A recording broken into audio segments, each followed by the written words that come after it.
Ladies and gentlemen, good morning, good afternoon, good evening, wherever you are in the world and whenever you are tuning into this video. My name is James Porcelli. And I'm Brian Thomas. And welcome to another edition of the Ruthless Talk podcast. Brian, Yes, welcome sir. back, man. Welcome Thank back. you, sir. It's Thank good to you. have you. It's good to have you back, bro. Once again, I want to shout out Scotty Absolutely. Wrestling for joining me from the Backlash review, the good, the bad, and the ugly review. My man Scotty, if you were listening to this or watching this, shout out to you, my man. Thank you so much for being a part of the show. Had a great time with shout him. out to you too, man. Thank you. And hopefully I can, get back on there, have you back on, and we could, I can be a part of it too, man. But thanks for filling in, bro. Yeah, absolutely, man. No doubt. Definitely thank you for filling in for my man Brian here, who is back today. And Brian, since you weren't a part of our good, the bad, and the ugly review, as we're going to jump straight into things, there's a lots to get into, a lot of stuff about AEW and Double or Nothing. We got a couple more weeks left till Double or Nothing. And I got some choice words about AEW, and it's not in the positive of light, unfortunately, but we'll get into that later on. Of course, we got Monday Night Raw. Today's another Monday Night Raw review day as we start the King and Queen of the Ring tournaments. And we'll go over that show and that tournament as well. But Brian, I'll let you have the floor. Briefly talk about a little bit about Backlash. What were your thoughts about this pay-per-view overall? And yeah, man, to start off the show, the floor is yours. Take it away. Yeah, overall, I thought it was freaking good, man. And I gotta start off by shouting out that France crowd. Yes, dude, when it's that electric, and at times it can get like overkill for sure. Yes, but I will take that a crowd like that over whatever's in yeah, Iowa, absolutely. like any day. Absolutely, that was awesome, man. So shout out to them for sure. And I'm serious. If maybe keep like the big 4 pay-per-views here, but if they want to do every other pay-per-view, in a foreign country, dude, from Puerto Rico to France to Australia, I mean, they have been killing it, dudes. Give them the pay-per-views, man. Yeah. I am totally down with that. So yeah, just shout out to them real quick. Opening match, Solo and Tonga against Kevin Owens and Orton. Dude, fucking brawling right out the bat, man. I love the match. I mean, that's the type of match it should have been. And then the surprise, reveal of Tonga Loa, right? Yeah, Tonga Loa. Yes, that's Tama Tonga's older brother. Yes, right. So I mean, we're all expecting Fatu, and he's coming. Yes, he will. But yeah, so that was a little bit of a shock, man, and I think a positive, note going forward, because again, when we're talking about what we're heading to here, right? The numbers got to even up, right? Mm-hmm. So yeah, dude, I loved it, and now I can't wait for Fatu, like even more, Yeah. So yeah, I thought all that was great. The triple threat with the women, Bailey had to retain there. Yeah. I think it's one of those unfortunate things where, you got to protect Tiffany there. Like, she can't take the pin, but then Naomi does. And it's just don't lose focus on Naomi too. Like, don't let her get lost in the shuffle. But right call was made. I thought a pretty good match. Again, the like double reverse roll up, like, fuck again. But other than that, that's how you knew the match was going to go. Tiffany wasn't going to take the pin, and Bailey was retaining. So right, yeah, that's how it was going to go. Main event, AJ and Cody, man, dude, that was a hell of a match, man. Even it's going to be an iconic moment. You will see this in video package for decades. The shot of AJ leaning against the ropes, and the fucking camera is shaking. Because the it's crowd so freaking loud. Yeah, I mean, it was just when you get a crowd like that in a moment like that with these two caliber wrestlers, it comes through the TV, man. It translates and you feel it. So yeah, it just overall everything was great. I know I'm leaving out a couple things here probably, but overall, I mean, I loved it. Really, mostly from start to beginning. I don't have really any complaints. I thought it was solid as shit, man. Yeah, no, absolutely. No, there's no doubt. Especially with these, I guess I like to call them B-level pay-per-views. You know, these Yeah, backlashes, kinda. Yeah, Money in the Bank. I guess if you want to throw that in there, right? Like Clash of the Castle, I'd say all of it's them, but the major four. yeah, absolutely. I Whatever think else is there. I mean, so you got 8 other pay-per-views a year. Take them to foreign exactly. countries, man. Yeah, no, exactly. And I said it, from the review a couple days ago, and I'll say it now, this crowd, whether they go to France or Scotland, Puerto Rico, wherever they go to, Yeah, they make the show that much more special just from the absolutely. electricity that they do bring. And even though the show itself, if you do take away the crowd, it was not the greatest show ever, but when you add the crowd No. into it and the atmosphere, it definitely felt like a top tier level pay-per-view show. Yep. So much love definitely goes out to that crowd. I know I gave my nitpicks about the crowd from freaking No, last and I can episode agree with about it. that too. I mean, Yeah. there's a line. I mean, sure, and it can get like nauseating, but Yeah, I just exactly. love to see that energy all the way through, start to finish, man. I mean, they did not stop, and that was beautiful. No, yeah, no, absolutely. No, France deserves their flowers. They deserve their Yeah. love for making that pay-per-view feel special. From start to finish as a whole. Yep. And we'll see where things go in regards to it. But no, really good takes, Brian, all the way around there. But let's jump straight into AEW. So I don't even really know where to start. Look, Can I start? Can I start this one? Go ahead, Brian. The floor is yours. Go ahead and So I start. watched it last night.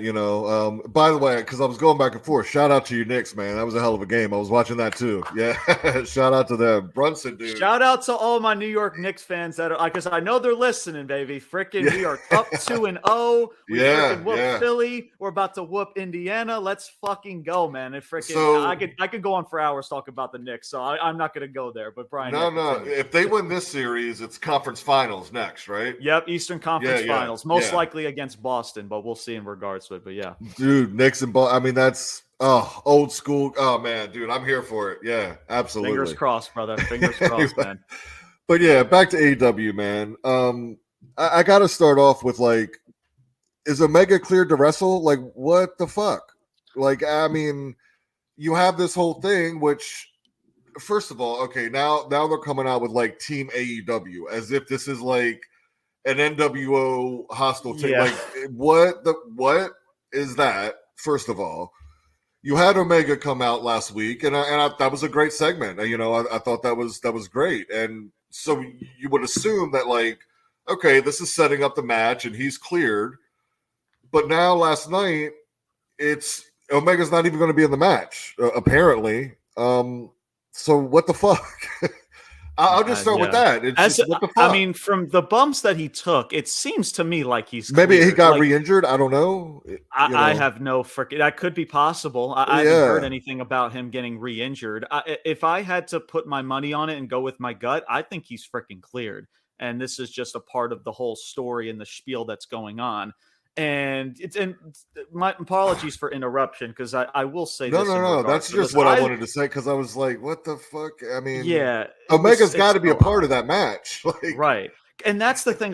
Listen, right? Anarchy in the arena, right? We've seen, and it kind of sounds familiar to like a Stadium Stampede and a lot of these other stipulation type of matches, right? But my problem is this: it's not the stipulate, because the match is going to be fun, right? It's Anarchy in the arena. We've seen these matches before, but we are just at the beginning stages of the Bucks and this new regime. They're taking over the company. They're in charge now.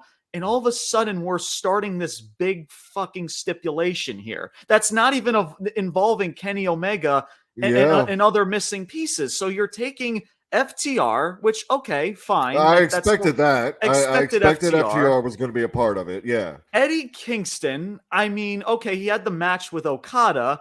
And I guess they want to go. To me, they went the safe route, because you don't have MJF. I don't know what the status is about Hangman Adam Page. You would think Hangman Adam Page has to have some foot in the door with all of this. And then you had Bryan Danielson. Correct me if I'm wrong, Brian, but didn't this dude fucking sell a neck injury freaking weeks ago at AEW Dynasty and got carried out on a stretcher or whatever the hell by medical staff? And now he's going to be in he's going to be in an anarchy in the arena. Freaking people on commentary, Shivani and Excalibur, like, oh, I got a text from Tony Khan. He's cleared. He's ready to go as they're charging the ring. The fuck? Like, it was all weird. Rushed. Yeah. It was rushed. The stipulation is rushed. Yeah. You're not even involving Kenny Omega, who should be involved in this. Like, I don't understand. The focal, like, out of all this. Yeah. Sorry to cut you off, but I had two names in mind, which would Hangman Page, which is an obvious choice and maybe a somewhat underwhelming choice because I'm still not totally sold on Hangman. Yeah. Or if MJF was returning, that would be huge. But outside of that, I mean, like a Danielson, and I mean, it's going to be an entertaining match. I mean, they're all fucking phenomenal competitors, absolutely. But it just the story, it just doesn't. It doesn't make sense. It makes absolutely no sense. Like, this dude was freaking Will Ospreay and Danielson. Danielson went through a grueling match. He's supposedly supposed to be out of action, and all of a sudden, like, snap of a finger, oh, never mind, he's cleared. He's cleared. He's cleared. He's ready to go. As he's running to the ring.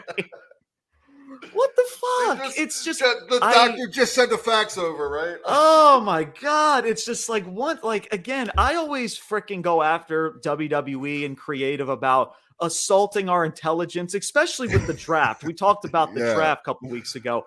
And this is the same shit. You're going to insult my intelligence that Bryan Danielson didn't have a grueling match with freaking Will Ospreay. Great matchup, by the way. We talked about that before. But he hasn't been seen since. And all of a sudden, boom, he's a part of anarchy in the arena. I can't even fucking talk. I'm so frustrated. It's just like, and that's not even it. And you mentioned, Brian, MJF. You know, you would think when MJF comes back, he's most likely going to be involved with Undisputed Kingdom. What the fuck are they doing right now? Adam Cole just revealed that he's healthy. He came out of his fucking wheelchair along with the rest of Undisputed Kingdom. Where's Wardlow? They teased a split with Wardlow and freaking Adam Cole. Nothing. You aren't doing shit, but you'll freaking put freaking whatever her name is, freaking Mariah May and whoever the fuck in a match. You're going to put Chris Jericho in this FTW. That was fucking weird. What the fuck? At the end of that match, especially, like, what the fuck happened? That was I don't fucking know, man. And then you and the learning tree is their tag team. Bro, the learning tree. Tag team champions, the learning tree. What? Oh my god! And look, I'm a fan. Like, I have followed Jericho from WCW days. Like, yes, I'm a fan. But what? It makes absolutely zero fucking sense. And does anybody care? Like, much love to Chris Jericho, but does anybody give a fuck? Where is Undisputed Kingdom? Where's Will Ospreay at? Will Ospreay's supposed to have a match with Roderick Strong for the international title. Where the fuck are these people? They're here one week, and then they're not here the next week. But you'll put not Chris even the next Jericho, week, like 2-3 weeks. 2 weeks, 2 to 3 weeks. Absolutely. Yeah. It's so out of place. It's such a mess. This creative team, if they even have a fucking creative team, and maybe it's just Tony Khan himself, who the fuck knows at this point, right? And to put the cherry on top, you once again had Orange Cassidy start the show. I know. Oh no. Oh my god, man. Like, this is I don't know if this is just like, I don't even know why. Like, I'm sorry. There is just no reason in the world for any wrestler. I don't care if it's Stone Cold or The Rock or Triple H or Ospreay or Danielson. Why the fuck are you going to start 90% of your shows with an Orange Cassidy match every fucking week? And like, listen, much love to the guy. I mean, listen, he busts his ass. He did his shtick. He did his thing with the international title for many moons and many months and years now. But you can only do so much with that fucking gimmick, man. He does the same fucking like freaking shtick every week. And now, if you saw like Don Callis is getting involved, which I just think is unless he's turning heel or something, that's just a weird fucking pairing. I don't know. I don't even know what we're doing with the Don Callis family, bro. That shit's all over the place, and it's not even consistent. Nothing is consistent on the show. Freaking you're gonna put in Mariah May and Harley Cameron in a one-on-one match, but you don't have time to put Adam Cole, Undisputed Kingdom, freaking Miro, Lance Archer. Where the fuck are these people? I don't know. Like, what is fucking Miro doing? Right? Yeah, Miro's. I guess his AEW career is just done. I mean, it wouldn't shock me if he freaking gets released by his contract, or he maybe goes somewhere else, maybe on the independent scene, maybe TNA. I don't fucking know. They've never done a damn thing with him for how long has he been there? 4 years now, I want to say 4 or 5. I want to say 4 years. He's been there at least 4 years since the pandemic, pretty much. Yeah, it's just. And to top it all off, man, then we get to Swerve Strickland and Christian Cage, right? So you had Swerve Strickland go out there, right? He cuts once again. And I don't know how you feel about this, Brian, but I feel like every single babyface, especially who's a champion in this company, always cuts the same blue collar type of promo. Like, I had to bust my ass to get here. I'm a fighting champion, this and this and that. It's just like, so it's like, that's not believable for me for Swerve, because I've seen Swerve now for months and years. And for him to now take the blue collar route as a babyface, I mean, I don't know, man. It's just, it comes off very weird. I mean, I do think he genuinely did that, but I don't think he, like, with his character, like, he's got so much more in him. And that, it can't. Like, don't go. There's so much more in him that the blue collar thing. I mean, that's what I mean. Absolutely. I'm not saying that he hasn't bust his ass. Like, that's realistic. Like, he's freaking. We talked about it too. Freaking in WWE, he was in freaking fighting cruiserweight matches, and now here he is, the world champion of another company, which is great. But it's like they're relying on that kind of almost as a crutch in a way. Like, that's their only escape route. It's just like, say like you're a fighting champion, I'm the blue collar champion. I bust my ass every single promo and every week. It's just like, all right, like, let's pump the brakes, because you've done that with so many other champions in the past. Yeah. But so Christian Cage comes out there, and so they cut this promo. Mogul Embassy comes out, right? Freaking, have you ever heard of them? I wouldn't be shocked if you didn't, because we don't know what the fuck Mogul Embassy has been. I don't even know if they're still a faction. Prince Nana wasn't there, because I'm guessing he's selling the attack from last week from Christian Cage and the Christian Cage and his faction. I don't even know what the fuck they're called. But so he's selling that. So you had the rest of Mogul Embassy come out. You had, I believe they're called Gates of Agony, and you had Bryan Cage. And they turn on Swerve Strickland. I mean, cool visual, but does anybody give a fuck or have any connection with Swerve and fucking Gates of Agony? And were they ever even baby faces alongside Swerve? So you're not even consistently telling the story and the situation between Swerve and Gates of Agony. They're fucking irrelevant. Right. And all of a sudden you do this turn and you expect people to connect and feel for Swerve in this faction when we don't even know what the fuck this faction is.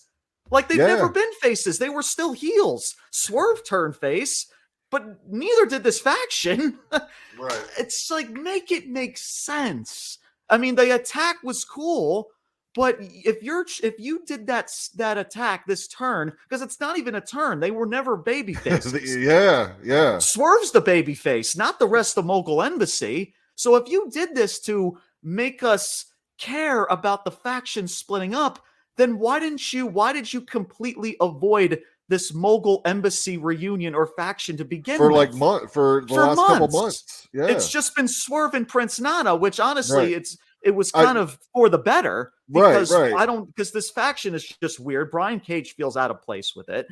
It's so fucking bizarre, man. I mean, my fucking God. Let me speak on that for a sec, because my initial thought was like, okay, because I could see that coming, and because I've spoken about this for a long time. Like, Bryan Cage is maybe the most out of place dude in a faction I may have ever seen. It just, oh my God, the face paint sometimes. What the fuck is going on? So I expected that. and I would have been even. It's like you said. It's like I want to care, but I don't. Like I expected Cage to turn, but I didn't expect the Gates of Agony, right? But all three of them did.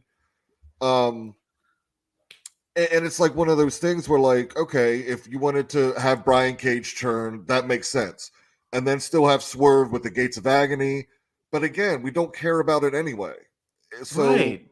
yeah, and now you expect us to care about it now. So now you're gonna freaking tell the story with Gates of Agony when nobody has a connection with these other fucking people in the faction. And then, what do you? So now, and all these three guys are they in some sort of partnership with Cage? And now it's like what 6-7 against Swerve, right? Like, what the fuck? And that's, I mean, and to a degree that would be fine, but like you haven't told any. There was no seeds planted. There's no story being told at all. You just did the turn, and now you just expect. Oh well, they're teaming with Christian Cage and Kill Switch and Nick Wayne to turn on Swerve Strickland. Yeah. Well, why aren't they involved more then? For us to care about them. Listen, I'm going to say this too, because like, look, you go back to our podcast a year ago when we started. Yeah. I was at least equal fans of both AEW and WWE. Right? For me, they were neck and neck, and I saw potential, and I had liked it since they had, begun as an alternative. But man, when I tell you, like, it's especially since everything that has gone down with McMahon, and that he is completely out, and now it's TKO and Triple H and Nick Khan. Bro, I mean, they couldn't be further apart, man. I mean, they are going in opposite fucking directions. And the AEW marks out there that are like, what, like, listen, like how I've do been you a fan defend for 40 fucking years, and I understand transitions in wrestling and eras and stories. Like, this isn't nothing new. You guys aren't fucking smart. Like, this is fucking garbage. Mostly, this is horrible. Garbage. It's horrible. I don't know. Like, how do you even defend this shit? It's like you just like, we're using common sense and logic, right? Because there's people that will just bash something just to bash it, right? But we're just talking about what's going on in the show. Like, this is just straight up storytelling 101 here. It's just like, it's Serena Deeb and Toni Storm. It's just like Serena Deeb, as great as she is, like, you heard she's cutting this promo about she's trying to get people to connect with her with, she's dealt with seizures, right? But wouldn't you start trying to do that process before she gets granted a world title opportunity? Right, but now you're trying to get people... was awkward. We're like, I feel for you. You're absolutely, and I'm in the medical field. Absolutely, I understand and I feel for you. But to come out there in that presentation of that promo, it was just fucking awkward, man. Yeah, I think the crowd. They were in Canada last night. They were chanting "Go Oilers" or something. That's how fucking. that tells you everything that you need to know about the promo. And that's even more like cringeworthy, because me, like, I am trying to feel for Serena, and knowing that yes, seizures are no fucking joke. Yeah. But again, I don't know whose idea or promo or go out and do this, or again, maybe some people could do it and it go over and be it's in a manner of delivery, and certain people can do it and certain people can't. But then to hear like the crowd chanting "Go Oilers," it's just like, oh my God. Right. As she's explaining a medical, it's just bad. It's just bad. But you would think that Serena would already have that connection when she's already in this title match already. Right. So she's using that story. You could say it's a crutch or whatever. I mean, eye of the beholder there, but it's just like, there's nothing. But what's the actual beef now between Toni Storm and Serena Deeb? There is none. So you have to have her go out there and try to play this babyface shtick, talking about seizures, and try to freaking, feel for Serena Deeb and feeling more of a connection with her, when you should have been doing this process months ago when she's on Collision, right? And she's been doing well on Collision, but you don't follow that on Dynamite. So whatever you have on Dynamite and Rampage, you don't follow it up on your flagship show. So guess what majority of your audience is going to do? They're not going to fucking know. It's And it's the most memorable line of that promo. And shout out to Toni Storm because she continues to kill it. I mean, really, it's like some of her lines are like, oh yes, Toni Storm but again. When she was like, "I don't give a single solitary shit." I mean, that's her alone, bro. Yeah, and that's her alone. That's her shtick alone, man. Yep. Like I always say, like the talent can only do so much for what creative is given to them. It's just so weird. And like you said, Brian, there's going to be people that are going to defend this fucking trash because that's what it is, man. Like, please don't argue. If you're watching this, if you want to type in a fucking comment on YouTube, whatever, guys, like, don't even fucking argue. There's no sense in defending this shit. It's trash. It's largely, yes, it is trash. It is. Yeah. One more time, Brian. Trash. Oh my god! Like how in the fuck, right? You're in a boardroom, right? Whatever the fuck AEW has, right, in headquarters in Jacksonville, whatever, right? The only entertaining part in the show, right, Brian, was the Bucks. They were arriving to the arena. It's like, oh, there's a cool parking spot. It's Tony Khan's parking spot, where he would park in the arena. I thought that was pretty kind of funny. They had like a freaking camera in the back of the car. Freaking the Bucks are like, get out of our way. We're EVPs. I thought that was pretty fun. That was probably the only positive thing I can remark in the show. But like, I don't understand how, and I'll get to you, Brian, in just a second. I don't understand how you can sit like in whatever boardroom that's in Jacksonville, Florida, and you arrange the show from top to bottom and say that this is okay when you don't follow up from your last pay-per-view. Undisputed Kingdom, Will Ospreay, Willow and Mercedes, well, they were in a part of a segment last night, and even Mercedes is not even being booked properly. She's a babyface. No one gives a fuck about her as a babyface. Her shtick is supposed to be a heel, and she's supposed to be a face, and nobody's buying it. So you're botching so far, Mercedes Moné. I'm so disappointed. Ridiculous.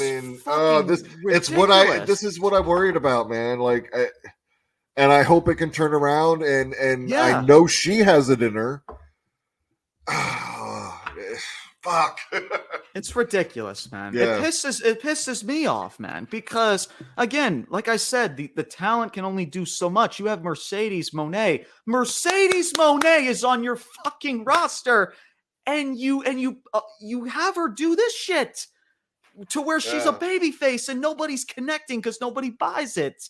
And freaking Willow Nightingale, and much love to her. And listen, this is probably the most, and not trying to be mean or anything, but the most relevant she's been in her career. Sure. And still, it feels like something feels off about it. I don't know what it is, but yeah. But Brian, continue as we'll get into Monday Night Raw. But yeah, your final thoughts, Brian, in regards to this.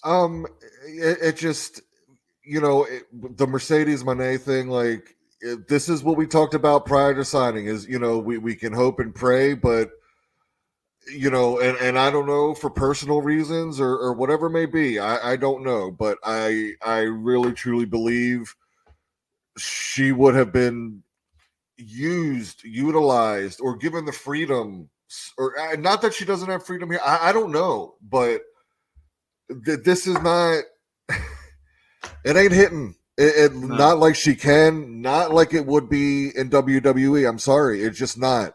Not with Bayley and Tiffany Stratton and Naomi over there and Cargill and the match. It just, bro, she's not wrestling till Double or Nothing, right? Like, what the fuck? Like, and please don't be, oh, she's not clear, James. Guys, she wouldn't be doing finishing moves and taking these little extra bumps if she's not cleared. She's been training on social media. She shows her training stuff on social media and things like that. She wouldn't be doing that if she's not cleared. Don't give me that shit, man. But Brian, go ahead. My final thought about this, just like the hardcore AEW marks in the fan base, and I don't know if it's even maybe a Nick and Mac Jackson to some degree in how they operate and telling a story or whatever. I don't know, but it seems to me that the AEW like hardcore fans, right? They'll sit there and try to, it's like I can't. It must have been on Always Sunny in Philadelphia, and I can't remember the character's name, but he has like one of those boards up where like you have to connect all the dots and the strings, and he's like smoking and fucking drinking and shit like, to make it all make sense, you know? Yeah. Like, man, like there in no way in hell, especially when you're so inconsistent with following up what you just did the week prior, or even having them on the fucking show, to have them sit there and be like, yeah, well, you just didn't connect the 37 dots to make it make sense. But no, you're right. I'm not going to fucking do that because it's fucking bullshit. And you're not consistent with it anyway. So no, you're right. I'm not going to waste my time on doing that. Yeah. You guys have fun.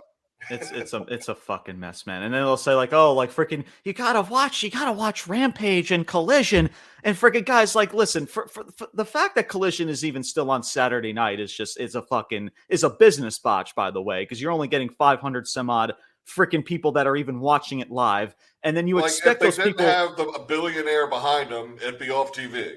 Right. Yeah. Rampage. Yeah. Like, again, I've said my piece about Rampage for fucking months and years now about Rampage. It's just like, and you expect, they don't even follow that into your flagship show Dynamite. So who the fuck is following anything unless you're tuning into it live 10 o'clock on a Friday night and freaking 8 o'clock on a Saturday night? Who the fuck is following anything? It's just, it's so weird. And going back to Mercedes, right? Listen, I've said it before about Mercedes. I don't mind her not wrestling every single week because she doesn't need to. She's Mercedes Moné. I don't mind her being in these types of segments, you know, cutting promos, doing this stuff. People say that she's a bad promo. I think that's fucking horse shit. I think she does. I don't think she's a bad promo, but she has. I do feel like she was much better in WWE and even the little bit in New Japan of what we saw than she has been so far now. Because she was the heel. She was the heel in New Japan. Yep. In her shtick in WWE, a lot of it was when she was a heel. She comes off more believable as a heel. You can't get behind this character, a CEO, as a babyface. Who in the fuck, Creator 912 back there in Jacksonville, Florida, think that's a good idea? I mean, think about this, right? In the climate and culture we live in, right? And I'll be first to say it. Fuck a CEO. Every last fucking one of them in whatever goddamn company. Yeah. Because you motherfuckers, fuck all y'all. But now you're going to try to make the CEO like a baby face. Like, it's just not like, if you're making him CEO, it's got to be a fucking heel. Like, the fuck? Oh my God, man. Just make it make sense, bro. Look, man, I really try to be patient with this company a lot of the times, man. I try to, like, 2 weeks ago, the last 2 weeks, 3 weeks, I was like, all right, the Bucks taking over the company, that's cool. The attack, even though it was kind of sloppy and it was, you know, it had its botches, like the freaking, whatever the fuck they call that finishing move, the freaking, I think they call it the Tony. What do they call it, Brian? The Tony Khan driver. The Tony Khan driver, right? The Meltzer driver. The Tony Khan. The Meltzer, Whatever wrestler you do it on, it's that driver. Get the goddamn. Yeah, and obviously it could have been better, but I like where it could have possibly went to. Like, there was a lot of avenues you can go to, and I was very hopeful absolutely. Because I want to be fair, right? I want to be fair. I just, again, going back to the Bucks too, I don't understand if you don't have Kenny Omega, or if you don't even have a Hangman Adam Page, and you're doing this stipulation, then why rush it? You're putting in Danielson and Kingston, who has nothing really to do with the breakup of the Elite. Yeah, the story nothing and at the all. breakup of the Elite. Nothing. No. And it's this, and when you think anarchy in the arena, right, you think, okay, this is like the final boss battle, right? This is it. Like, this is the end of the road. This is the beginning stages. I mean, so what are you going to, like, shit. So what are we going to do, you know, to culminate this? You know, we're going to go like full-on hardcore indie with like, oh, we're going to get the real glass and fucking, you know, burning tables. I mean, bro. We're going to have people fucking nearly kill themselves with fucking broken glass and freaking what else? Jumping off of freaking skyscrapers. Like, what the fuck are we going to do, man? Come on. Yeah. It's freaking business 101. It's storytelling 101. It's wrestling 101, for fuck's sake, man. Mm-hmm. So look, man, to end this and close this out, because this has been going on as long as I wanted it to be. Yeah. It just, man, it's highly disappointing, especially where I was personally a year ago with AEW. I really was 100% on board, man. But god damn, they have dropped the ball. This is why this company has lost hundreds and thousands of viewers over the last 5 years, because nobody can follow any storylines. Nobody can connect with anybody. There's missing puzzle pieces left and right. People are being left off of the show every other week, 2 weeks, 3 weeks to a month. And nobody cares at the end of the day, too. Nobody truly cares. And maybe with the Bucks and, like you said, Brian, with the with the Elite, and maybe that could still get back on the tracks. Absolutely, no doubt. Christian Cage and Swerve, absolutely. It could still go in a positive direction. But it's not helping when you are inconsistently booking these segments, and now you have to work 10 times as harder to get it back on track, to not just gain your casual fans, but the niche audience who have been tuned out for months and fucking years. And I've had my patience. My patience has been wearing so freaking thin, because this company just frustrates the hell out of me. Because this company, we've said it from the beginning, since we've started this podcast, like, this is the one company that could punch WWE in the mouth. And they have done the complete opposite of that. They've gone, like you said, Brian, in the opposite direction, where WWE, as of late, since WrestleMania, has been going straight up in regards to it.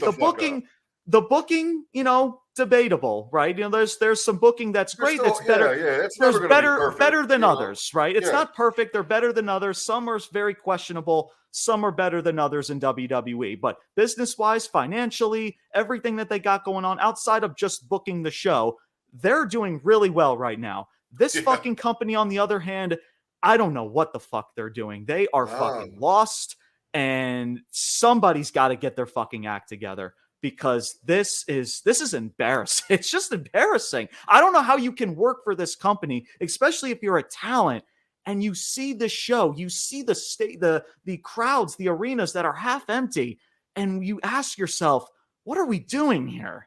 It's disappointing, man. Yeah, and I'm sorry to keep going with this, but I just feel for like somebody, and again, I'm not them, like somebody like an Edge and Christian, right?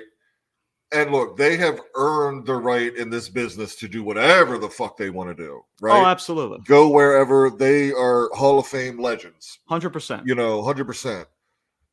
I just question, like, I mean, the Edge and Christian, right, that we saw, and Christian, his character, that may be some of the best, that he may be the best character outside of maybe an MJF or whatever that AEW has produced, as far as character-wise. One of the best.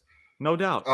And again, that's probably largely him, right? Not a Tony Khan, not a Young Bucks, not a whatever. The booking of the character has been on his shoulders, and it's up to the company to give him the time and the TV time to showcase that. But yeah, continue. Yeah. I just, in my heart of hearts, I find it hard to believe that, like, Edge and Christian, while they are at the end of their career, and again, it does provide a lighter schedule, more time for family, and I am all for that. But when they really, really go out, like, this is it, this is their swan song, they're done. That has to be in a WWE ring. It's got to be. Like, I don't know how or whatever, but to me, unless they do like a 180, it's just going to be lackluster. I feel like it's just, I don't know, man. I don't know. I mean, I'll close with that. It's just me to wrap. For me, I feel you, bro. We're stuttering so much. That's how baffled and just freaking baffling. We don't know baffling. And I can't believe like Edge and Christian are looking around, being like, "Yeah, this is fucking hot ass show. We should be like." I can't believe they're sitting around saying that. I can't. No. I mean, I think they're kind of just, they have no choice to. I mean, honestly, right. I mean, they're not going to badmouth. They're going to be professional. I don't expect them to bury AEW. Right. Exactly. Look, man, to kind of just wrap this up into a bow, man. Look, we've for everybody that's maybe new to our platform, right? I'm sure you're probably thinking, man, these guys are really harsh about AEW. Guys, that might have been the hardest I've ever gone in on AEW for real. Like, because I have been a fan. I have been a fan. And listen, same here. And listen, I hold AEW accountable because of what they potentially can be. And Yeah. it's disappointing to where every time to where you maybe see little bit of glimmer of hope, right? You got the Bucks and this EVP shtick, like you mentioned, Brian, with Christian Cage, MJF for years, who's carried the company on his back, and who knows what MJF, Undisputed Kingdom, that's a different story for a different day. But it's so frustrating to see a company to take one step forward and then take 2 to 3 steps back consistently.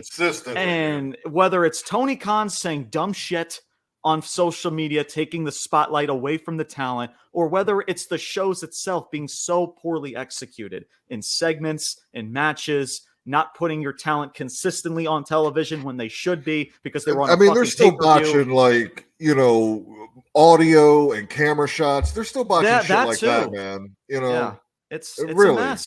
It's a collective fucking mess. It's a pile of shit is what it is. And listen, man, I really try to be fair, and I try to, you know, be patient with this company, but for 5+ years now, your patience can only wear so fucking on, dude. I am hanging on. It's a thread, man. It's same, bro. I'm legit hanging on by a thread with this company, man. And look at, and that's why, you know, even though I'm a Knicks fan, right, and I'm freaking thankful that I was able to freaking rather watch the Knicks and the Pacers than anything on this fucking show last night. That's what I was watching last night, dude. I was watching the Knicks and the Pacers, and I watched my fucking New York Knicks won, and I was happier than a pig in shit. I freaking fell asleep like a baby. And then I saw on this freaking paper, or from last night, the show, and I was fucking baffled. I'm like, thank the lucky stars. I had an angel on my fucking shoulder last night, and I didn't watch this shit. Oh my God, man. So anyway, we can go on for hours talking about this company. Let's get into the good shit, man. Let's get into some actual good, positive. Good shit, pal. Some good shit, yeah. And that is Monday Night Raw from this past Monday. So today, or this past Monday, I should say, was, of course, the start of the King and the Queen of the Ring tournaments. We'll get into a little bit of those matches later on.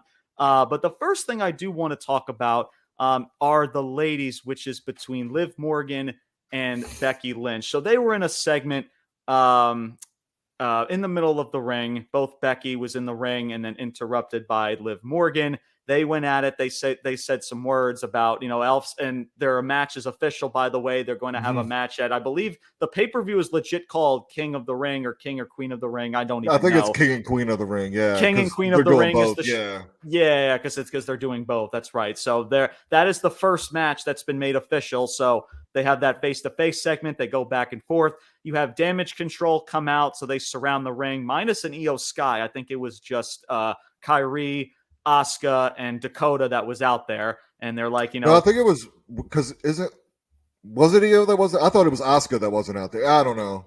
Oh, actually, no, you're right. I'm sorry. It was Asuka's out because Asuka's injured. Yeah, Dakota made that statement that she's injured. So yes, thank you, Brian. Freaking, it was Io Sky, Kyrie, and Dakota. And Dakota, they all surround the ring, and they were like, "We're going to remind you who runs Monday Night Raw." You hear that shit a lot. You heard it with the Judgment Day. Everybody runs. Everybody just runs Monday Night Raw. Fucking, I don't know. That shit's kind of just getting old. But anyway, much love to Dakota. But I'm like, come on, y'all got to come up with a different shtick. Something. It's got to be something else. Yeah. Yeah, absolutely. So they surround the ring. Liv Morgan and Liv, or Becky and Liv Morgan, they're about to defend themselves. They're ready to go to battle. Yeah. 3-on-2 pretty much. And all of a sudden, Liv's like, nah, I'm freaking hightailing it. She rolls underneath the ropes. Really good stuff, man. Liv. She's like, she shrugs her shoulders at the rampway. It's not my part. This is not my problem. And Becky Lynch is like, you bitch. and freaking Becky, she was trying to do the best she can to defend off Damage Control, but to no avail. It's pretty much 3-on-1. Liv, she stays up on the rampway. Lyra Valkyria comes out. She's like, she freaking looks at freaking Liv like, what are you doing? Like, freaking help out. And she's rushing to the ring. And I believe Damage Control just pretty much bailed and they left the ring pretty much. Valkyria was there to help out Becky. And I've even said about Valkyria to where, like, even though with NXT talent, I don't know how much of these ladies are going to be that big of an impact with such a crowded women's division. But I stated in the draft when we talked about the draft last week that Lyra Valkyria is probably going to be one of those talents to where she's going to be one of the lucky ones, and she's going to be Becky promoted put as her over big time in her promo before before Liv came out there. I mean, she was just putting Valkyria over. Yeah, pretty much. Yeah. So the direction going with Lyra Valkyria.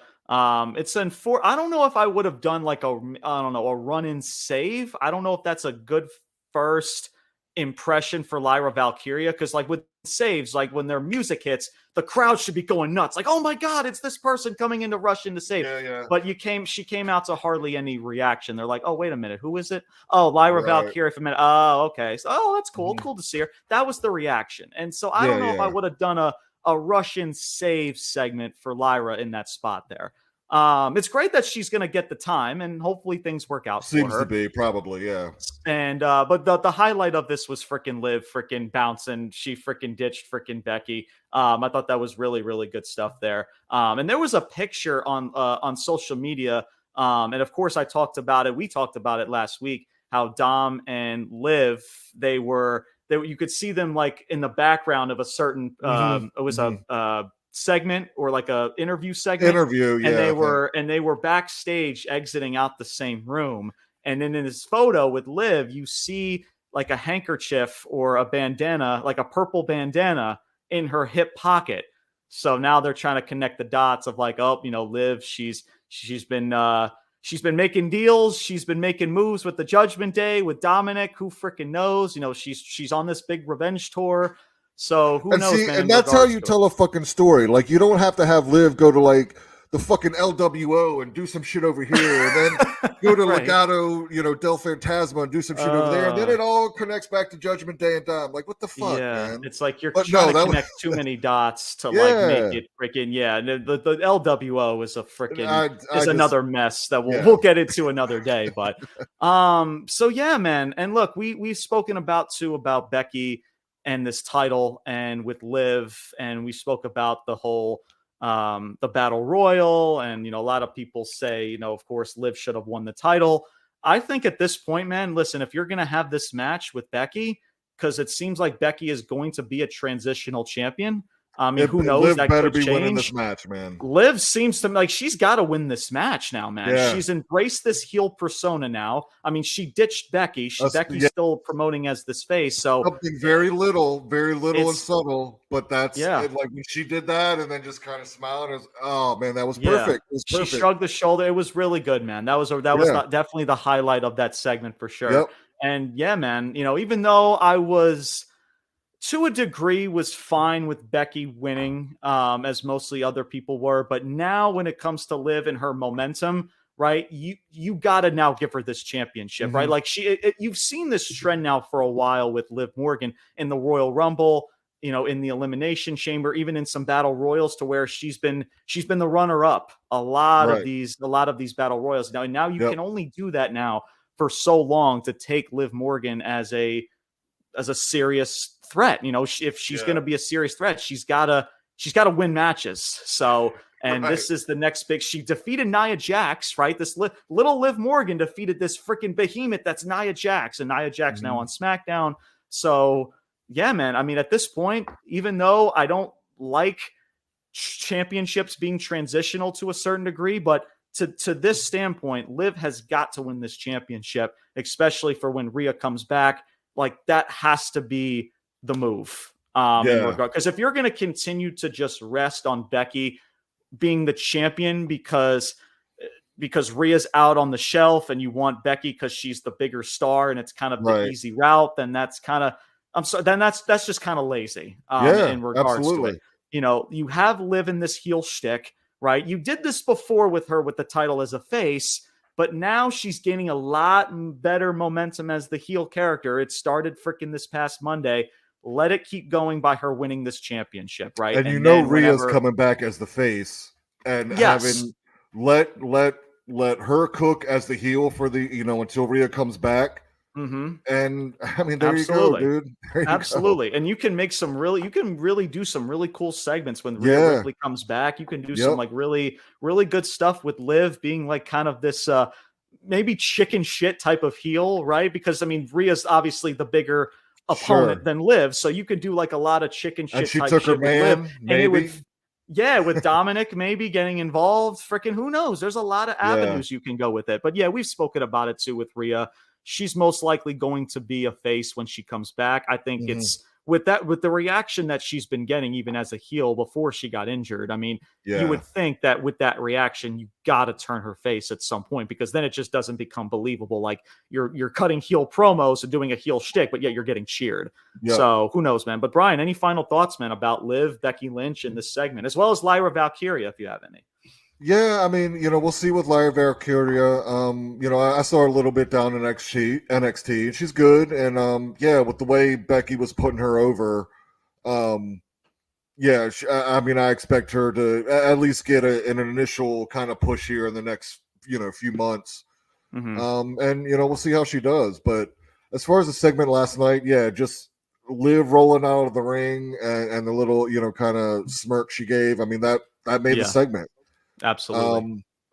And going forward, if you do not put the title on Liv, right? Because we've talked about it too, where like part of the Liv thing is that she is of smaller stature. So when you're going up against a Rhea or a Nia Jax or even a Charlotte Flair to some degree, it's you got to do more to tell the story. But Liv and Becky, I mean, that's a fairly, I mean, Liv might be a little smaller, but it's not some massive size difference. So everything is lined up for Liv to win this right now.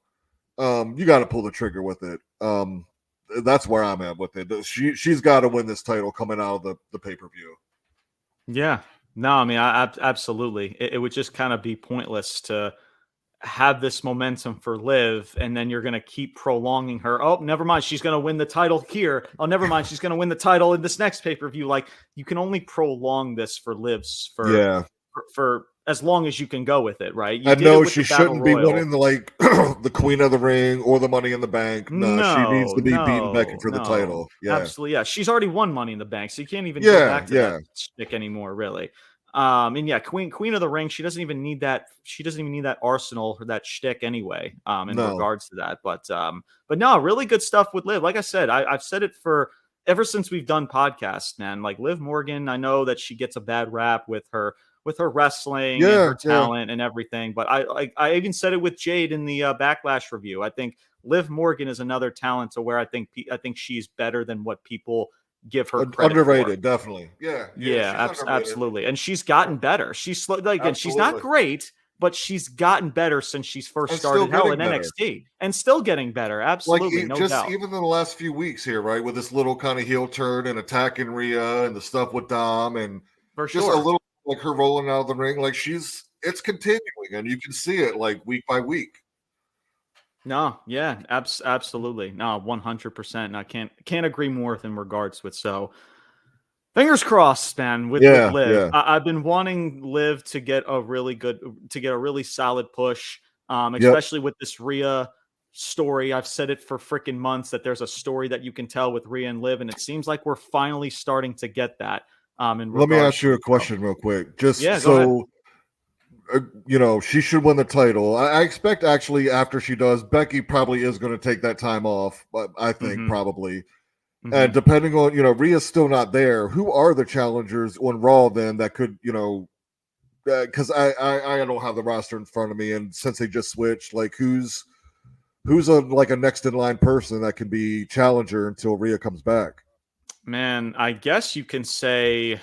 I mean, they're already doing. I can honestly see, even though it's not the right call, I can honestly see them. Somebody in there, I guess. Well, then you're kind of doing heel versus heel with Liv in that point too. So I don't even know if you can even go that route. I can honestly see them, even though it's not the right call and I wouldn't do it, but I can see them rushing a title match with Lyra Valkyria probably.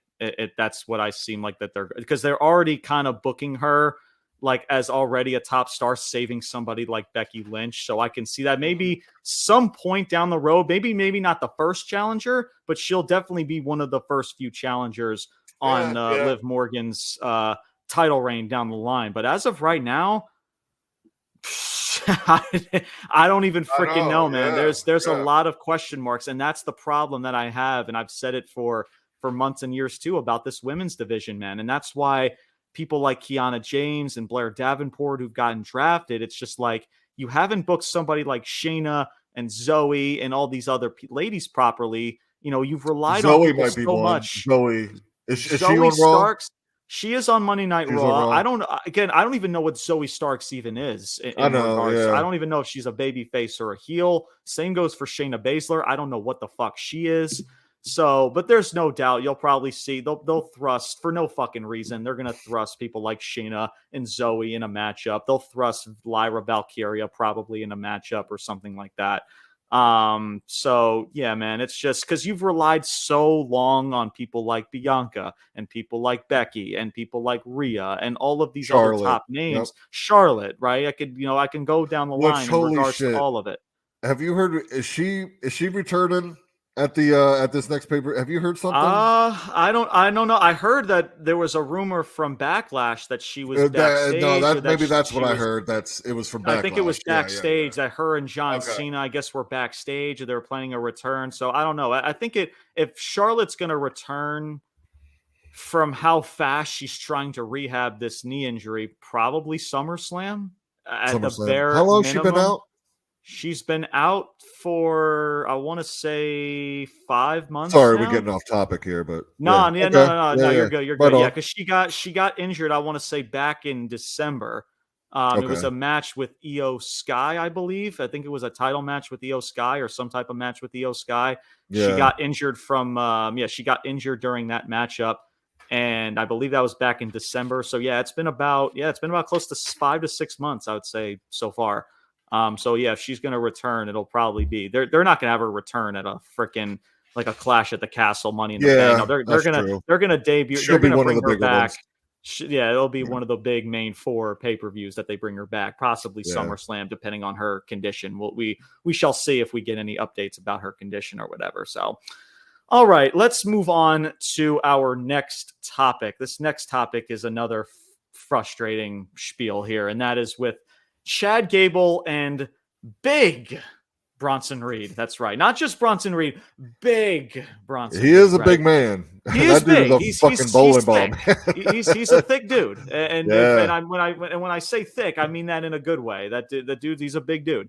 So they have a matchup. It's Chad Gable versus Bronson. So I've spoke about it last week. I just think it's odd that you're inserting Bronson into this. And we've spoken about how you can maybe salvage this about Bronson and Gable joining a new shtick with Creed Brothers, because we feel like that's going to happen with Chad Gable. You're seeing more of the seeds planted of him screaming at Alpha Academy backstage, right? And all this stuff. So they have this match. And again, I don't know what it does for Bronson and Gable because they're both heels and they're having a one-on-one match. Triple H, what the fuck is your obsession with this? I don't get it at all. It's just the audience that is tuning in, it's just blurring the lines in the match. Like, I don't understand, who, because with Chad Gable, right? We all like Chad Gable, so I guess you root for Chad Gable. But he's in this heel shtick, so I don't understand how that's helping Chad Gable and his character. It just doesn't make sense at all. But anyway, that's a different discussion. But so Sami Zayn gets involved in this match and ends in a disqualification. So Sami Zayn, he's taking out Chad Gable. He's also taking out Bronson Reed. Chad Gable hit a German suplex to Sami Zayn. Bronson Reed gets back in the ring. Once again, annihilates both of these motherfuckers. And it's Bronson Reed standing tall. So look, I'll get to you, Brian, in just a second. I'll try to keep this really brief here. I understand that there could be a way to salvage this with Bronson and potentially joining Chad Gable's, clique with Alpha Academy, Alpha Academy 2.0. I don't know. Do I think it's needed? Absolutely not. I really don't think it's needed at all. Because if that's not the case, if you take this out of the equation, this is heavily botched because all of the friction, even before WrestleMania, has been with Chad Gable and with Sami Zayn. And now you insert an outsider in Bronson Reed that has nothing to do with the friction with Sami Zayn and Chad. And if you're going to insert Bronson, that's fine. But why in the fuck is this match now at King and Queen of the Ring a triple threat? why couldn't you make this next matchup for both Chad and Sami Zayn really special, right? You do all these other segments on Monday Night Raw, like to get you more invested to say, hey, I got to see these two clash in the ring again because of all this hatred and animosity between the two. But you're already going to get that adding in a Bronson Reed into the equation. And it's so out of place. It's heavily fucking botched. And we shall see with Bronson Reed. Again, he could possibly fit in with Chad Gable and the Clique. I don't trust it. Right. I'm crossing my fingers that it does, because that's maybe the only option that you can go to salvage this at this point. Because that turn, man, was so good. The way that ended on Monday Night Raw a couple weeks ago, right? They had the one-on-one title match, and Chad Gable, right? He did the beatdown in front of his Sami Zayn's family, right? I believe it was in Montreal.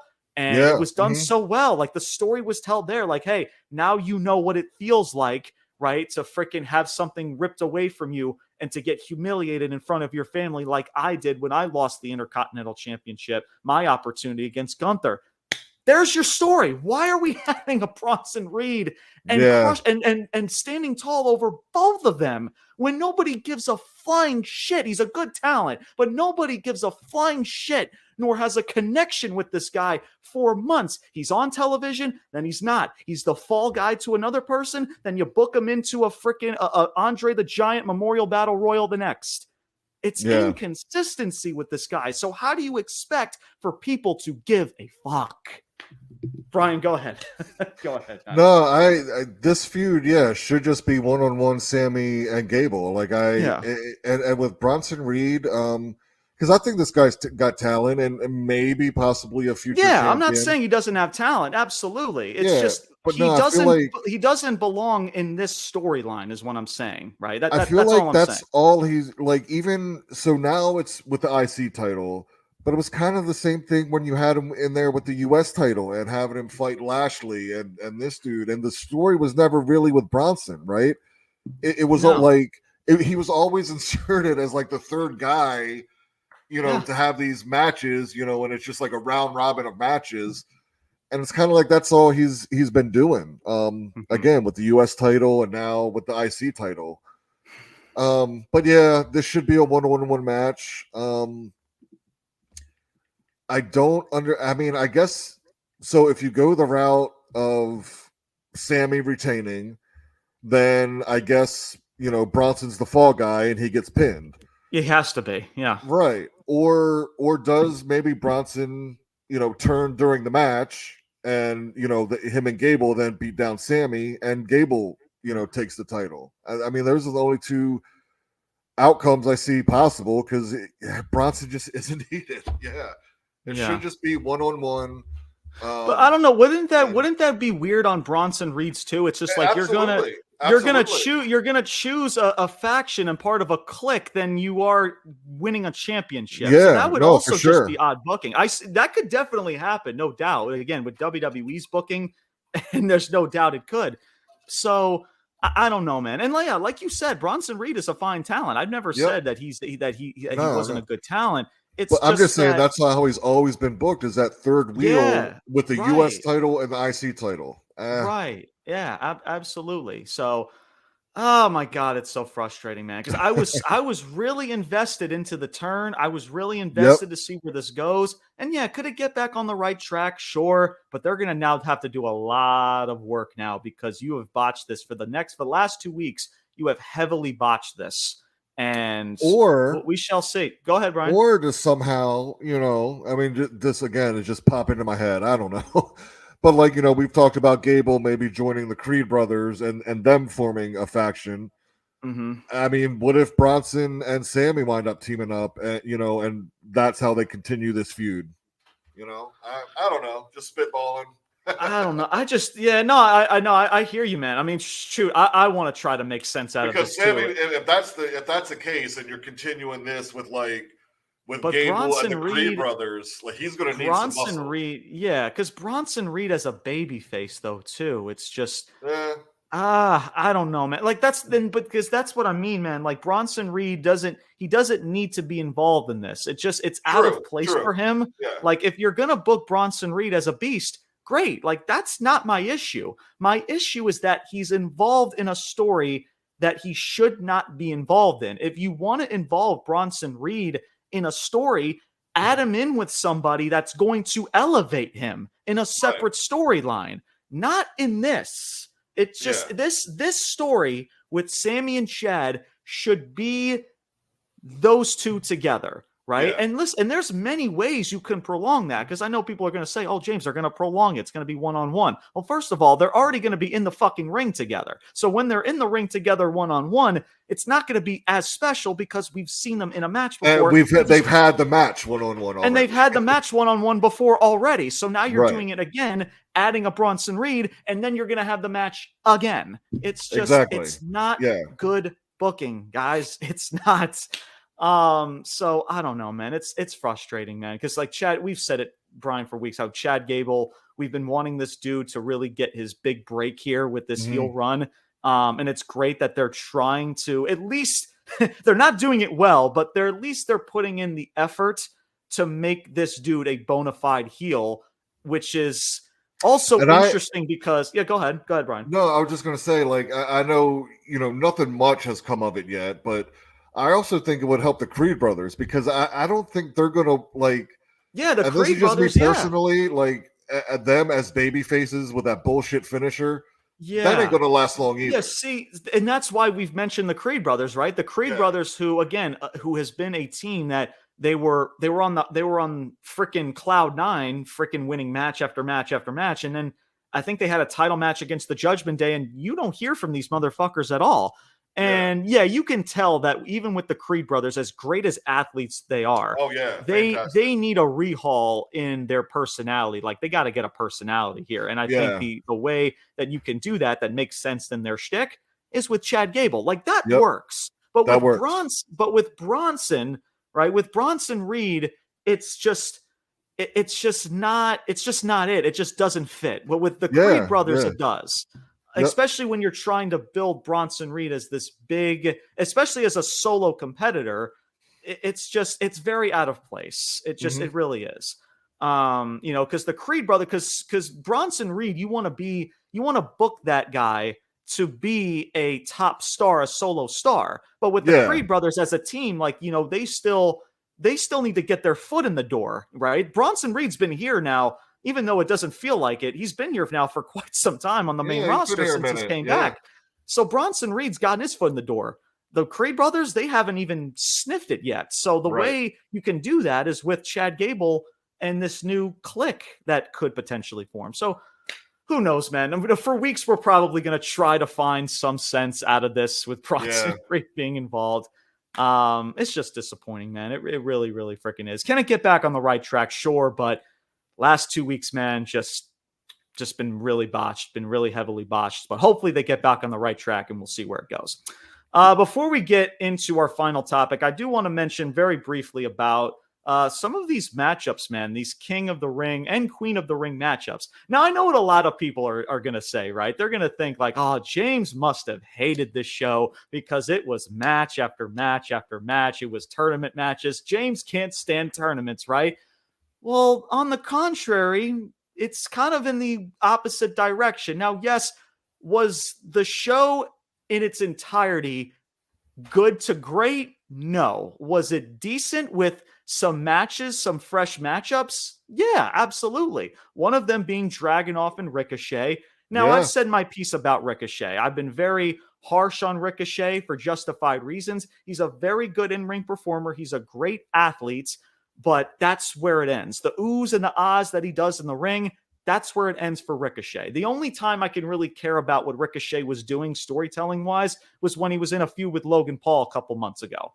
That's really it. Yeah. But when you're in the ring with a guy like Ilya Dragunov, as it was Dragunov against Ricochet in a round one matchup for the King of the Ring tournament, and this was a damn solid, good freaking matchup, man. And this is just so good Ilya Dragunov is, man. And if you don't know who Ilya Dragunov is, if that's your first taste of him, like freaking get ready, man, because you haven't seen nothing yet. This dude, I don't think I've ever seen a bad Ilya Dragunov match since I've been watching his stuff. Like, this dude is so freaking good. And Ricochet, yeah, he deserves his kudos. Listen, I know I'm harsh on the dude, but I will give props when props is due. Obviously, Dragunov winning was the right call. Ain't no way in hell are you going to have Ricochet defeat Ilya Dragunov, a guy who just got here. Like, ain't no freaking way. As physical as he is, the style he wrestled, no. Absolutely. As he delivered what was called the H-bomb. I really love that maneuver. It fits his character and his demeanor. I do too, but I tell you, man, because I know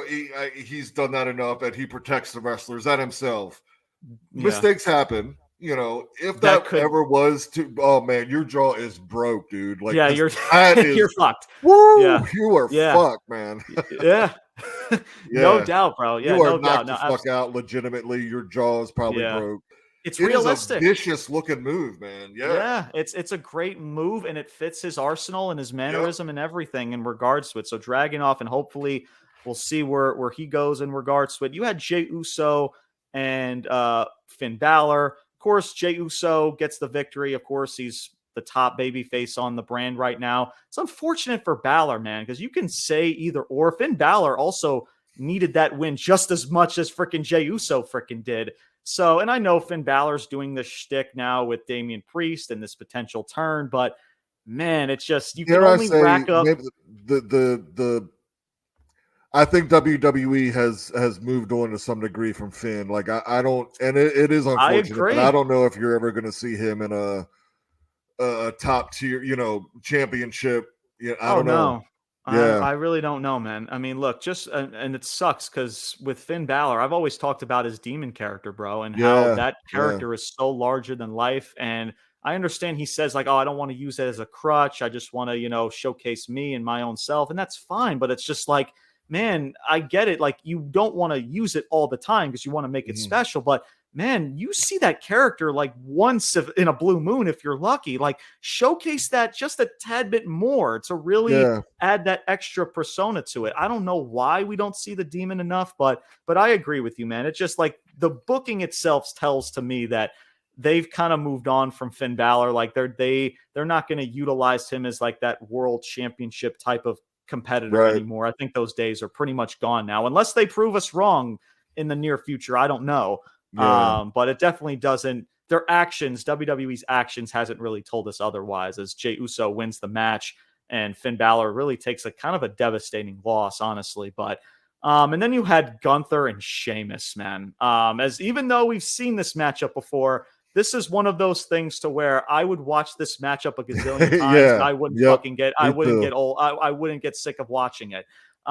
Sheamus was gassed in this matchup. By the end of it, he was gassed. Like, he legit looked like he was really giving it his all, because he really truly was giving it his all.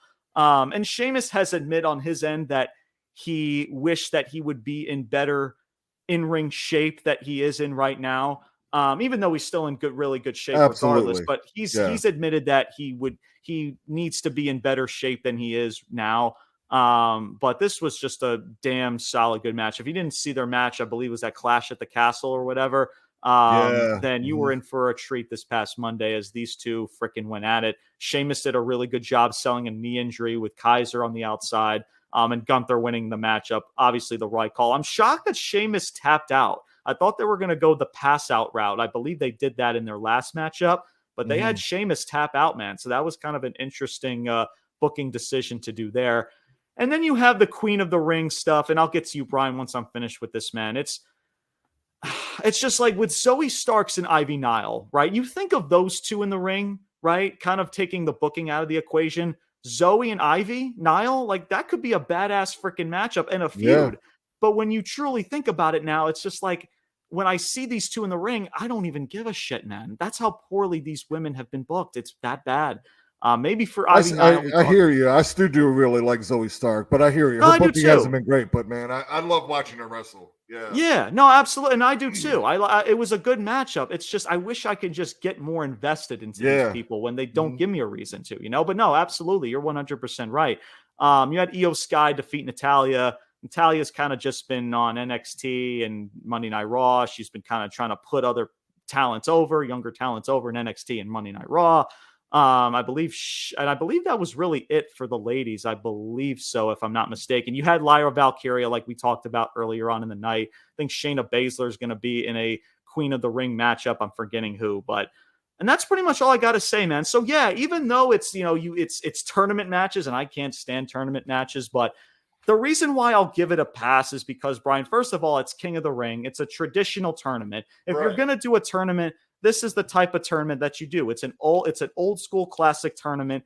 And these matchups are not just the same old redundant matchups that you see week after week after week, like a Sami Zayn and Bronson, or a Cody versus Judgment Day, or a Seth Rollins versus Judgment Day. Now, these are fresh matchups to where it piques your interest to see maybe where it goes, who goes over. So to a degree, I didn't mind it. Could it have been better? Sure, but those are my thoughts about it. So, Brian, before we get into the final topic, your thoughts about this King and Queen of the Ring, these tournament matches?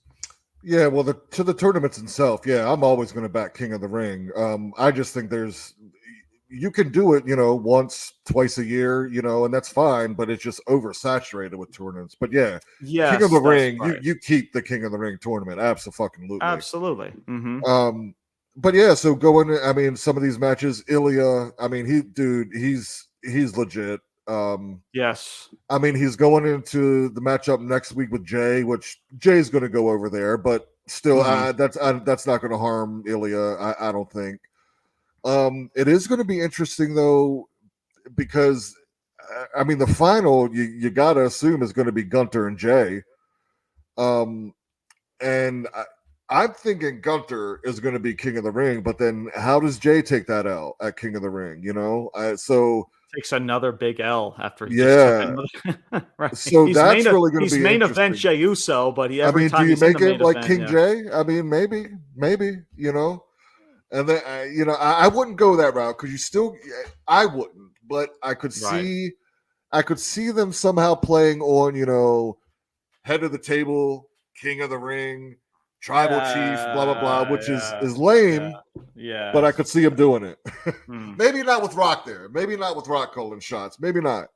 Yeah. But I think this should be Gunther being the King of the Ring, and I think that he holds he's going to be the King of the Ring for the year.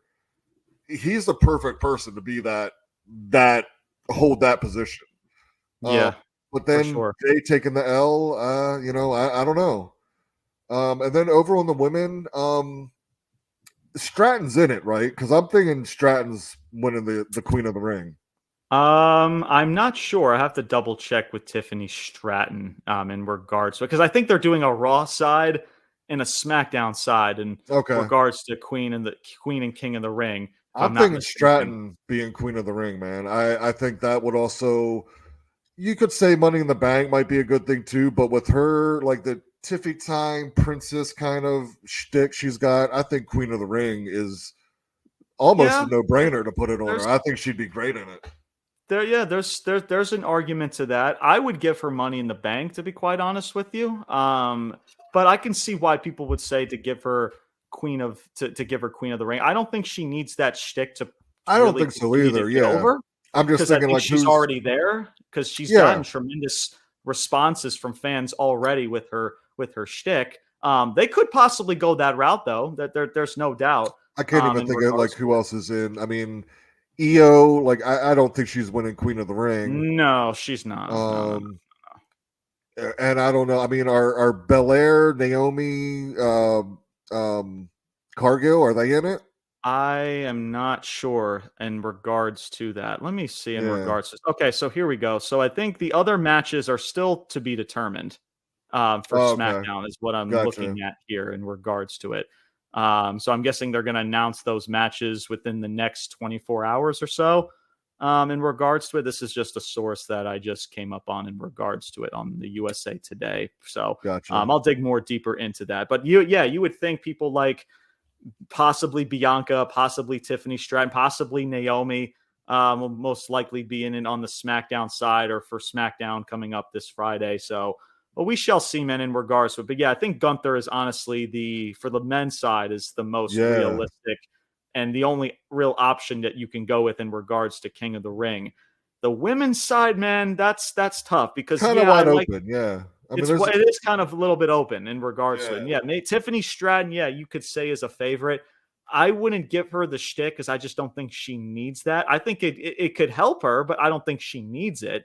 Yeah. So it's going to be interesting to see. I know people said Chelsea Green before, but I mean, Chelsea Green hasn't been booked like a serious unless you're, because I think they do need to get back to the days where the king and queen of the ring did mean something, right? Yeah, right. And I think if you put it on a Chelsea Green, that's kind of saying you don't really care because it's going to be like a comedy kind of, kind of like with Xavier Woods to a degree. When Xavier Woods was King of the Ring, like I want to say a year or two ago, like it wasn't like they just completely like they didn't do anything with it after like a short amount of weeks. It was just very odd in regards to it. So I don't know, man, in regards to it. So I know for the SmackDown side, I'm actually looking at the SmackDown side for the men's side.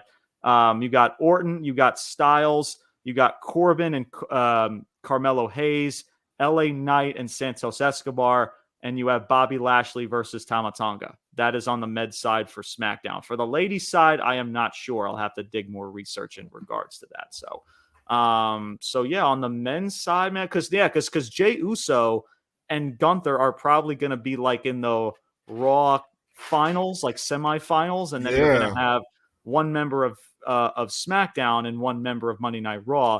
And you'd think the right choice, or at least the only choice you can do, is Gunther and whoever ends up on the men's side of things. Maybe LA Knight, maybe freaking I don't know. I don't know. Orton, I don't know. For him being in a finals in a King of the Ring tournament, I don't even know if that's really necessary to do. So, I mean, I don't know. LA Knight, maybe. AJ Styles is a heels. I mean, you can't really do that against a Gunther. That doesn't make sense. Who fucking knows, man? Yeah. I guess we'll soon find out in regards to it. Let's get into this final topic of this Raw review, and that was CM Punk and Drew McIntyre. So, Drew McIntyre, he has been dealing with an elbow injury, a fractured elbow from the hands of CM Punk. Of course, Punk is injured and been on the shelf for quite some time as well. So even with these two both injured, man, they're showcasing these two on television, which I fucking love that shit, man. You know, don't just put them on the shelf because they can't wrestle. Showcase them because that's where characters you can create them. You can create characters in that way. So I really do like that a lot. So you had Drew McIntyre. He was taken out of the King of the Ring tournament and was replaced by Jey Uso in the match with Finn Balor. He tried to cause a distraction, I guess, to Jey, and I guess it backfired. He entered the ring, and then Jey Uso hightailed it. He was in a backstage segment with Adam Pearce. He was like, "What is this freaking taking me out of the tournament? Like, what are you doing? Like, I was ready to go. I'm not like CM Punk. I'm not going to take my ball and go home or whatever, right?" And he's like, "Listen, you stated last week that you were injured. I went to my medical team, and they said you're not clear to compete." And freaking Drew's like, "This is ridiculous. This is freaking bull crap or whatever." And he drives in his car, and he freaking hightails it out of the arena. And then right as soon as Drew freaking leaves the arena, you had CM Punk enter the arena. It was a nice car, by the way. I don't even know what car it was, by the way, he drove into. Adam Pearce it was a classic muscle car. I don't know which one it was. I was gonna say it was a nice car that he drove into. I'm not gonna lie.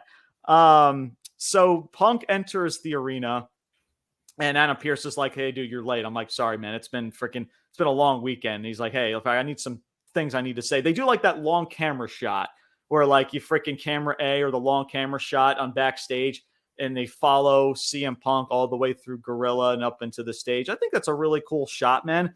The only thing that I would say is that I just hope that they don't overdo it, because that's a really cool camera shot that you can do with a lot of, hopefully it seems like they're going to do it with more of their top talent, people like a CM Punk, people like a Becky Lynch, people like a Seth Rollins or a Roman, or whoever it is.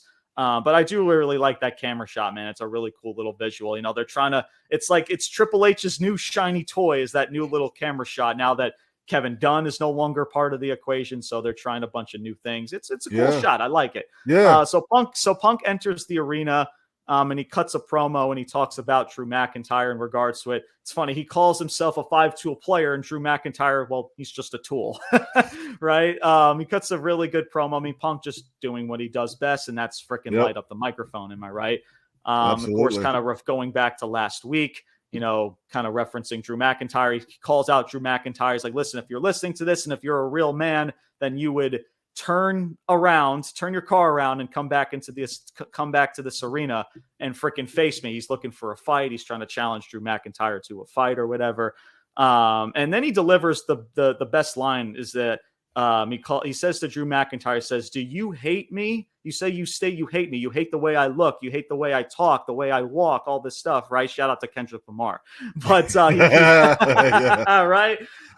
So he says all of that. He says, "Listen, Drew, do you hate me or do you just hate yourself?" So I do like that line a lot. As of course, he stated like, "Hey, once I get healed up," he said, "Listen, you said I fractured your elbow. Good." He said, "Listen, you prayed for me to get injured. So now it's personal. So whenever I get healthy, whenever we get healthy, whenever we do this, I'm going to make your life a living hell," as that's pretty much the story here. Mm-hmm. He had some cool little interactions with with Pat McAfee at commentary. He's like, he calls him a choke artist. He's like, "Not me as a choke artist," or whatever, going back to like his MMA days or whatever. So you got a little bit of comedy, got a little bit of seriousness. So a good mixture in this promo. But kind of just piggybacking off of last week, and Brian, I'll keep this short and sweet and send this off to you. I love how they're utilizing Punk and Drew while they're injured. This is honestly the most intriguing thing that you have in this company right now, maybe outside of Cody Rhodes and his title. And then you also have the Bloodline over on SmackDown. Keep utilizing these people, man. Even when they're injured, man, I don't give a shit if they can't wrestle, right? I always go back to Stone Cold back in the Attitude Era, man. Freaking the cement truck, the beer truck, right? The shit that he did with Kurt Angle back in the day. All of that came at a time to where he was injured, because that's where great storytelling comes into play. So hopefully they continue to prolong this. I think Punk stated that he was going to be at Clash of the Castle. So maybe they continue to prolong something in Scotland, because that's where Drew McIntyre is from, in Scotland. So maybe they prolong that going into WrestleMania. So which you would think Drew's got to get one over on Punk there somehow, some way. Yeah, you think, right? Yeah, so we'll see. And listen, man, I love what they're doing. Keep prolonging this, man. You don't need to rush a matchup into this. Keep telling the story. Keep doing, don't empty the kitchen sink, but keep telling the story. Keep getting people's interest to want to see these two go at it. Definitely, listen, obviously they can't really do much physical altercation, but just get creative, man. This is where you have fun with this, man. This is why you're a creative writer. You freaking put pen to paper and you create some good shit, freaking get with Punk, get with Drew, and come up with some good shit, man. So I do really like this a lot, and hopefully they keep this up, man. Brian, your thoughts in regards to Punk and Drew McIntyre? Man, you summed it up perfectly, really. I can't add much to it. It just, I'm happy that they're continuing the story, even while they're out. I think that's, there's been a lot of missed opportunities over the years with wrestlers you could have done that with. So I'm glad they're doing it here.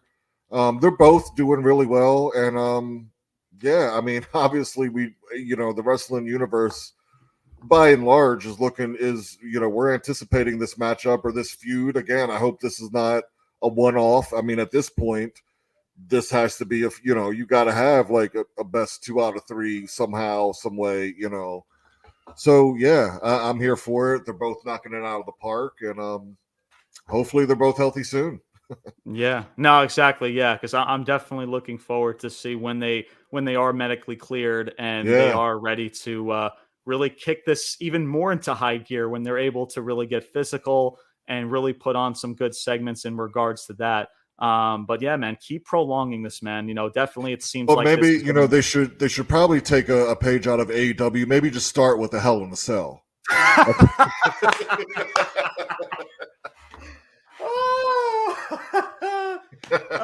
Yeah, you're right, man. Just fuck it. Start with Hell in a Cell and work backwards. Book it now.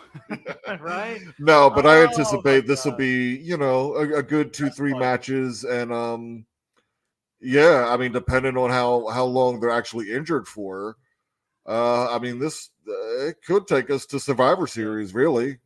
Yeah, no, You know, good. if You know, they I if think they do it obviously, I right. think Drew's obviously Punk's injury, I believe, is more severe than Right. Drew McIntyre's, of course. And shout out to Drew too. He did sign a contract, so he is, Yep. has this new deal with WWE, so he's not going anywhere anytime soon. So we were questioning about his contract and why maybe he didn't win the world title, this and that, and Right. now he signed his contract. So, Yeah, he's a who knows? lifer for Yeah, no, WWE for sure. Yeah. absolutely. Alongside people like Seth, who just signed a new deal, right? It's like, Yep. oh, Seth Rollins signed a new deal. I'm like, okay, I expected Like, that. did you expect him to go somewhere else? You Really? expect them to Like, go to AEW and TNA? Like, what the fuck are we doing? Like, come on. That's not yeah. like, is that really news? Like, breaking news? Come on now. Right. So yeah, that was funny. Hell in a Cell. Oh my god, man! Frickin' listen, we went over 40 plus minutes about AEW, man. But Yeah. I listen to wrap this up in a bow, man. This was a very, in regards to the show itself, this was, if I had to say one word, Brian, about this show, this was very ballsy in regards to a show, because you did have competition with the NBA, with the Knicks and the Pacers, which was game one from that Monday night. So a way that Triple H responded was to do all of these King and Queen of the Ring matchups, which was very, very ballsy to do. But the way that the matchups were set up with people like Dragunov and Ricochet and Gunther and Sheamus, I didn't mind it to a degree, but it is going to be interesting to see how the rating comes into play, as I'm sure the rating's already out by now in regards to that. But yeah, this was a ballsy type of show. Not a good to great show. If you want Yeah. to say good, yeah, I'll give you that maybe. Was it anything spectacular? No. But was it bad? I can't really say it was bad. It was in the middle. It was a decent show. I'll give it a Yeah. decent show. WWE, they've been, obviously with the international shows, they've been tremendous. These crowds and in people in places like France and Puerto Rico and Australia, whatever the case may be, has been absolutely money with these pretty much these B-level pay-per-views. I mean, let's just call it what they are. They're B-level pay-per-views to a degree. And the crowd just adds that extra amplification to the show.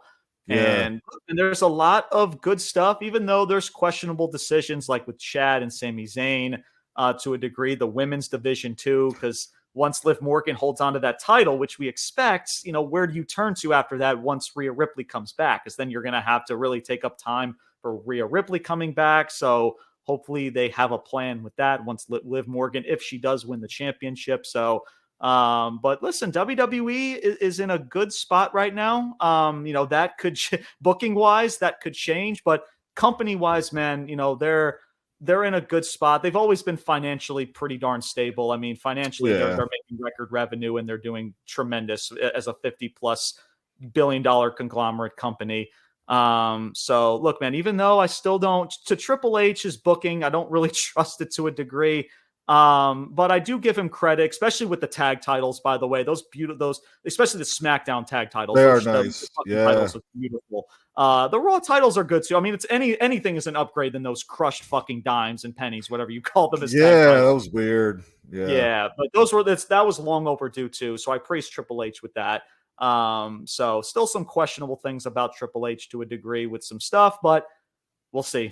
Time will only tell. Brian, your final thoughts in regards to Monday Night Raw?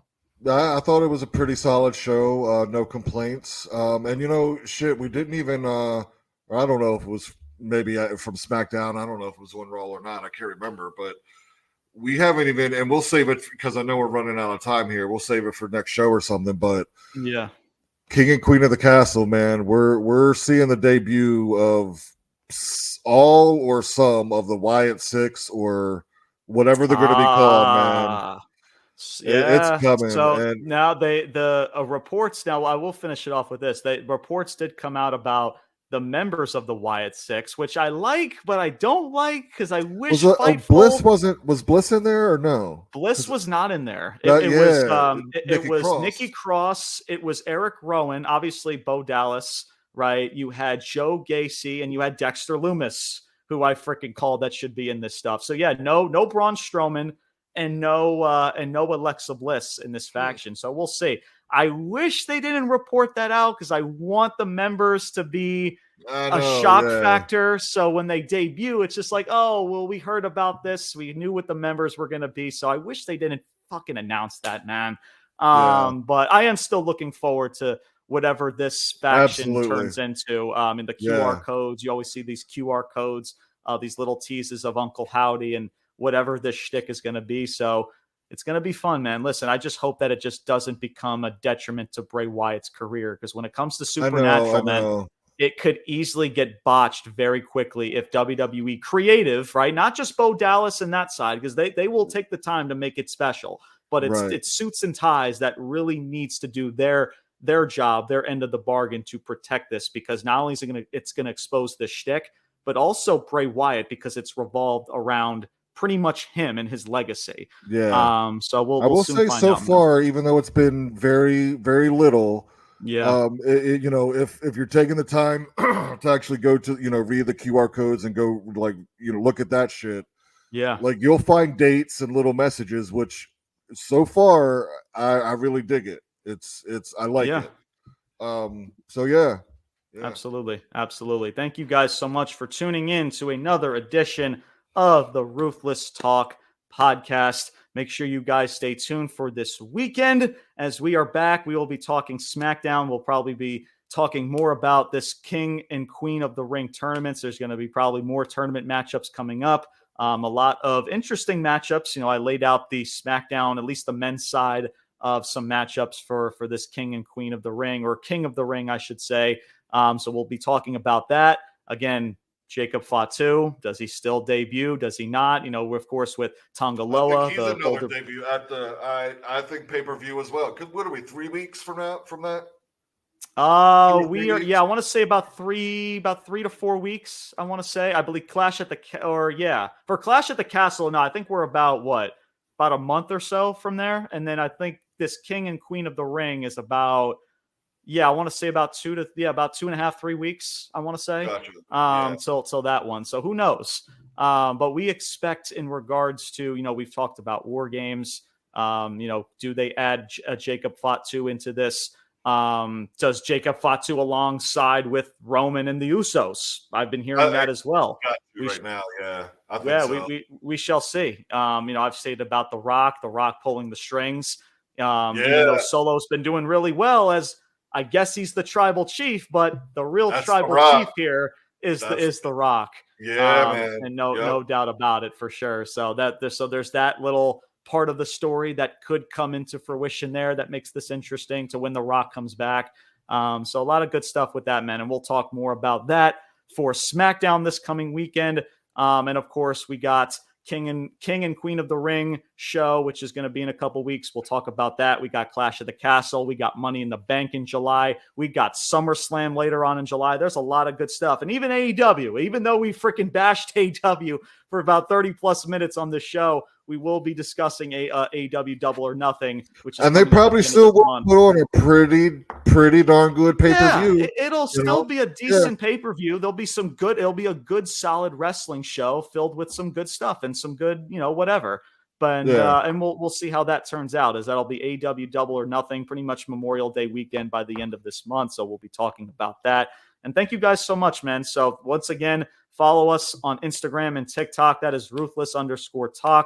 We are well over 1,600 followers on TikTok. So thank you guys so much for following us on there. We're still on the cusp of 1,200 followers. So make sure you guys spread the word and follow us on Instagram. A lot of great content over there. Of course, join our Facebook page, our beloved Facebook page, man. And of course, on our YouTube channel, make sure you subscribe to our YouTube channel, hit that notification bell so that way you don't miss a single episode, a single podcast on this platform. We are now above the cusp of 160 subscribers on our YouTube channel. So thank you guys for subscribing and everything and tuning in. I believe just our last video, I believe, was the Backlash review. We had over 700 some odd views for that review. So thank you guys for tuning in. I think the second one was the season finale. I think that has over 800. So thank you guys again, man, for always tuning into our stuff. Whether you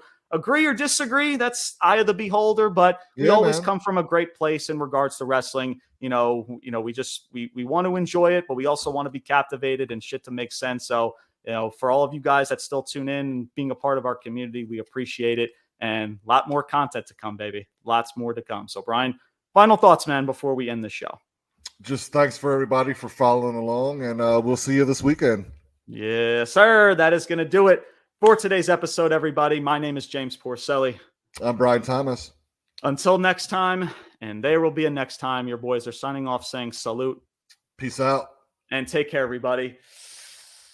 Toodles!